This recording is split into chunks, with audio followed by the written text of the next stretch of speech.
Hi, I'm Lizzie Pook, author of MAUDE HORTON'S GLORIOUS REVENGE, and I'm here to tell you 5 interesting and grisly things that I uncovered during my research about crime and punishment in Victorian England.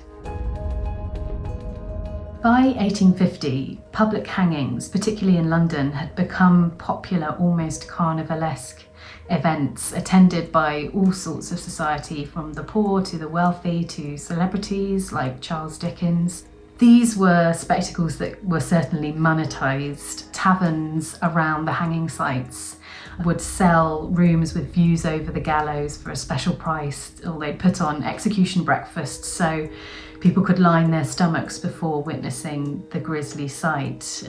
One of the best attended public hangings was that of Maria and Frederick Manning in November 1849. They were hanged for the murder of Maria's lover, Patrick O'Connor. It's estimated that 30 to 50,000 people turned out to watch this rare public hanging. 500,000 broadsheets detailing the specifics of their grisly crime were sold. China figurines of the couple went like hotcakes, and basket men sold Maria Manning peppermints and themed biscuits. London's hangmen were celebrities of sorts, celebrated by some and vilified by many.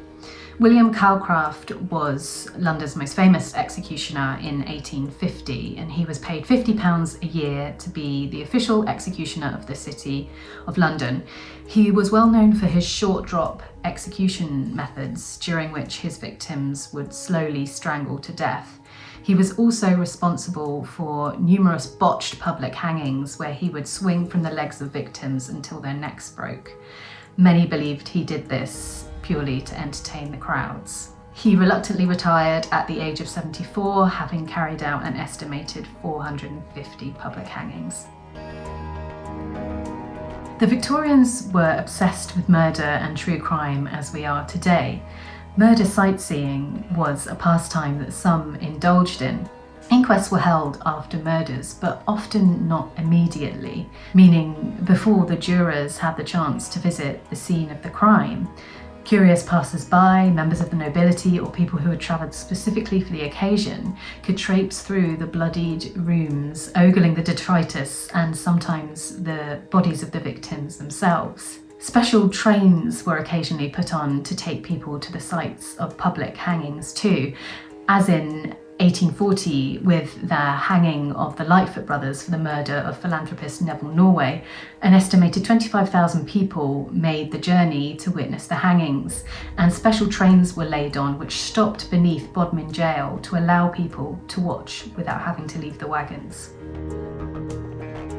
At the gallows, superstitions reigned supreme, and after a hanging there would often be a rush of people trying to get to the body, perhaps to clasp the victim's hand or foot, as that was felt to bring luck. The hangmen occasionally sold off items from the deceased, or even parts of their hair, and occasionally shards of rope from the noose, which people would put around their necks in a bid to cure fits and fevers or ward off colds. The famous Madame Tussauds was a purveyor of this murder mania that gripped Victorian London, much to the disdain of many, including the writers of Punch magazine, who accused Tussauds of profiting from the abomination of blood.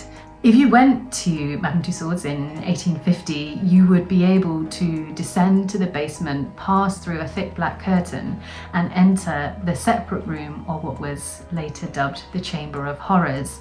In it you would find souvenirs from some of the country's most infamous murders, and even wax figures of the murderers themselves, from Burke and Hare, the body snatchers who killed and sold corpses to the anatomists, to the aforementioned Frederick and Maria Manning. Tussauds' separate room may have been disdained, but it was visited by tens of thousands of people each year. If you're interested in some of the things that I've spoken about, please do consider picking up a copy of MAUDE HORTON'S GLORIOUS REVENGE, which uses all these interesting facts and ideas to tell the story of a young woman Maud, searching for the truth behind her sister's disappearance on a ship in the Arctic, and to do so she has to descend into London's dark underbelly and become very familiar with murder mania.